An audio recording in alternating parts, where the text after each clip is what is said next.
আসসালামু আলাইকুম। আমি কামরুল হাসান সোহেল। আমার ইউটিউব চ্যানেল অল ইনফরমেশন বিডিতে আপনাদের স্বাগত। আজকে অনেক দিন পর একটা ভিডিও নিয়ে হাজির হয়েছি। ভিডিওর কন্টেন্ট দেখে অনেকে উপলব্ধি করতে পেরেছেন। আজকের ভিডিওর কন্টেন্ট হলো কক্সবাজার ভ্রমণ। তো কক্সবাজার ভ্রমণ সম্পর্কিত খুঁটিনাটি অনেক কিছু বিস্তারিত আমি ভিডিওতে দেখানোর চেষ্টা করেছি। আশা করি ভিডিওটি থেকে আপনাদের অনেক উপকৃত হবেন। আর ভিডিওটি যদি ভালো লাগে তাহলে অবশ্যই সাবস্ক্রাইব করবেন এবং পাশে থাকা বেল বাটনে চাপ দিয়ে রাখবেন। চলুন শুরু করা যাক।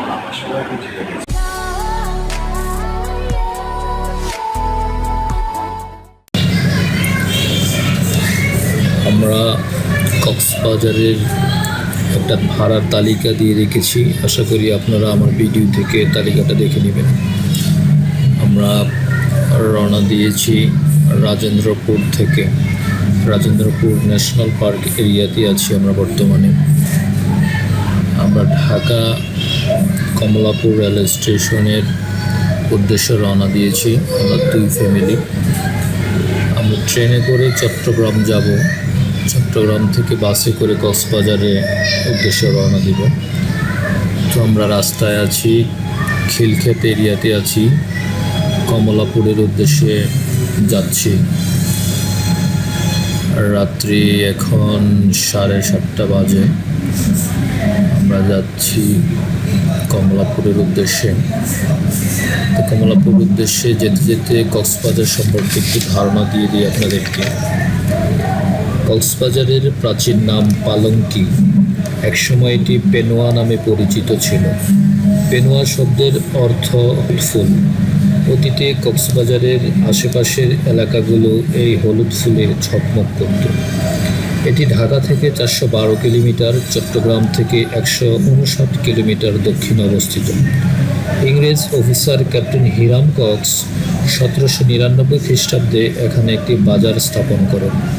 কক্স সাহেবের বাজার হতে কক্সবাজারের নামের উৎপত্তি। ইতিমধ্যে আমরা চলে এসেছি কমলাপুর স্টেশনে। আমরা এখানে গাড়ি পার্কিং করে রাখব এবং ভিতরে যে আমরা ওয়েটিং রুমে অবস্থান করব, যে ওয়েটিং রুমে আমরা অবস্থান করছি এবং আমাদের ট্রেন ছেড়ে যাবে 10:30টায়। এর ফাঁকে আমরা ডিনার সেরে নিয়েছি এবং আশপাশে একটু ঘুরে দেখছি কমলাপুর স্টেশনটা। মোটামুটি পরিবেশ ভালোই স্টেশনের। আমরা দেখতে পাচ্ছি কমলাপুরের চারদিকে। আমরা ট্রেনের জন্য অপেক্ষা করছি। ইতিমধ্যে ট্রেন চলে এসেছে এবং ট্রেনে উঠে পড়েছি আমরা। ট্রেনে কেবিন নিয়েছিলাম 4 জনের জন্য 4টা সিট। আমরা কেবিনে করে যাচ্ছি। প্রতিটা কেবিনের ভাড়া নিয়েছে 2500 করে। 2টা কেবিন আমাদের 5000 হয়েছে।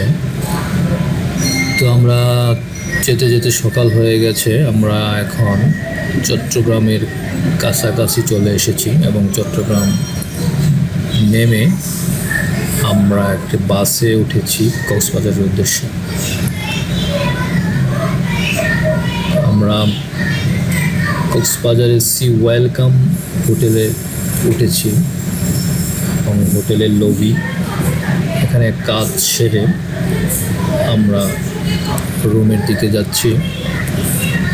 2টা রুম নিয়েছি আমরা ডাবল বেডের।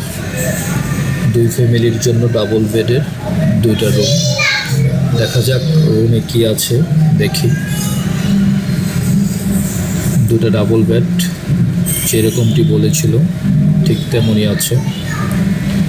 সুন্দর পরিবেশ। PABX, 2টা চেয়ার, একটা টি টেবিল, একটা টিভি, ড্রেসিং টেবিল আছে একটা, আর একটা আলমিরা আছে জন্য। বারান্দা আছে, 2টা বারান্দা পেয়েছি আমরা। আমাদের রুমটা ফ্রন্ট সাইড ছিল। যাই হোক, মোটামুটি পরিবেশ ভালো। হোটেলটা আমার কাছে ভালোই লেগেছে। সাবান দিয়েছে, শ্যাম্পু দিয়েছে। আমরা হোটেলে প্রয়োজনীয় কাজ সেরে ফ্রেশ হয়ে দুপুরের খাবার খেয়ে সমুদ্র সৈকতে চলে এসেছি।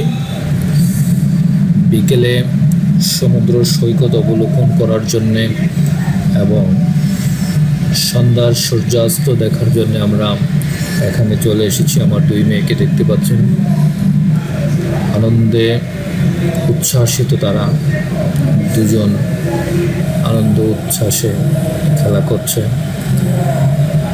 আমি একটু হাঁটছি খালি পায়ে এবং একটু হাত দিয়ে দেখে নিলাম সমুদ্রের বালি।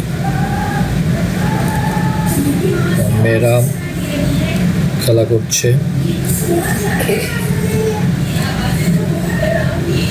সূর্যাস্ত যাবে এখনই, আমরা অপেক্ষা করছি। এখানে অনেক লোকজন দেখতে পাচ্ছেন।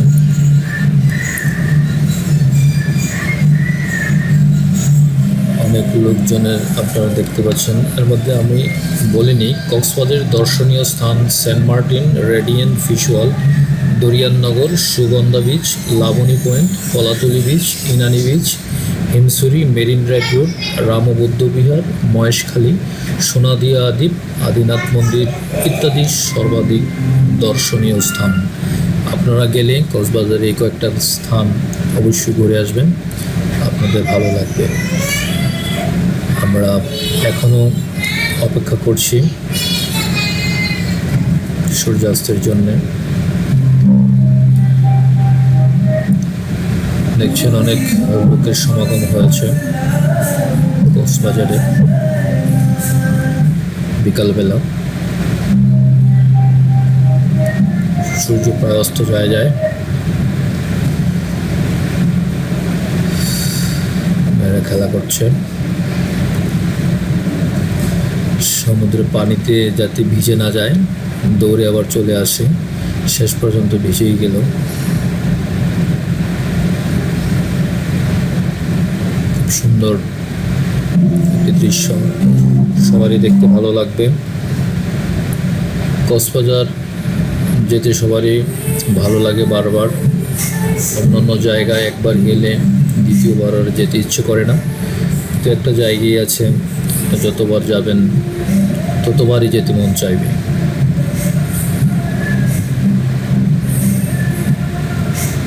যাই হোক, আমাদের সূর্য প্রায় অস্ত যায়। আমরা চলে গিয়েছিলাম এবং পরদিন সকালে আবার ফজরের নামাজ পড়ে চলে এসেছি বিচের দিকে। দুই সাইডে বার্মিস মার্কেট দেখতে পাচ্ছেন। এ পথ ধরে আমরা চলে যাচ্ছি সমুদ্র সৈকতের দিকে। দেখতে পাচ্ছেন বার্মিস মার্কেট এখনও খুলে নাই, অনেক সকাল, দু একটা মার্কেট দোকান খুলেছে। আমরা আমাদের ফ্যামিলি আমরা যাচ্ছি। ও যে দূরে সমুদ্র সৈকত আচ্ছানি দিয়ে আমাদেরকে ডাকছে। আমরা সামনের দিকে যাচ্ছি। সমুদ্র সৈকতের পাশে আমরা চলে এসেছি। একটা কথা বলে নিই, এই সমুদ্র সৈকতের আয়তন আমরা জানি পৃথিবীর সবচেয়ে দীর্ঘতম সমুদ্র সৈকত এটি। 120 কিলোমিটার দৈর্ঘ্য বিশিষ্ট সমুদ্র সৈকত। এর বৈশিষ্ট্য হলো পুরো সমুদ্র সৈকতটি বালুকাময়, কাদার অস্তিত্ব পাওয়া যায় না। বালিয়ারি সৈকত সংলগ্ন শামুক, ঝিনুক, নানা প্রজাতির প্রবাল সমৃদ্ধ বিপণী বিতান, অত্যাধুনিক হোটেল, মোটেল, কটেজ, নিত্য নবসাজে সজ্জিত বার্মিস মার্কেট সমূহ পর্যটকদের মন আকর্ষণ করে। আমরা কক্সবাজারের দেখতে পাচ্ছি সকালবেলা বিশাল মানুষ সমাগম হয়েছে। আমরা দেখতে পাচ্ছি একটি সি বাইক যাচ্ছে। আপনারা এখানে সি বাইকে চড়তে পারবেন, 200 টাকা হলে একটা চক্কর আপনারা ঘুরতে পারবেন সরি সি বিচে। কক্সবাজারের আয়তন 2491.86 বর্গ কিলোমিটার। এখানে প্রধান নদ নদী হলো মাতামুহুরী, বাঘখালী, রেজু, কোহালিয়া ও নাফ নদী। কয়েকটা দ্বীপ আছে এখানে: মহেশখালী দ্বীপ, কুতুবদিয়া, সোনাদিয়া, শাহপরীর দ্বীপ, ছেড়া দ্বীপ ও সেন্ট মার্টিন। সেন্ট মার্টিন সম্পর্কে আপনারা সবাই জানেন এবং অনেকে গিয়েছেন। অনেক সুন্দর একটি জায়গা। আমরা এবার যাইনি, এর আগে গিয়েছি। যাই হোক, দুপুরবেলা আমরা চলে এসেছি। দুপুরবেলার সমুদ্রে গোসল করার জন্যে আর মেয়েরা খুব উচ্ছ্বাসিত। আমি সবাই গোসল করতেছে। সমুদ্রে গোসলের মজাই আলাদা। আমরা সবাই গোসল করছি। আপনারা জানেন কক্সবাজার 8টি উপজেলা রয়েছে, এর মধ্যে কক্সবাজার সদর।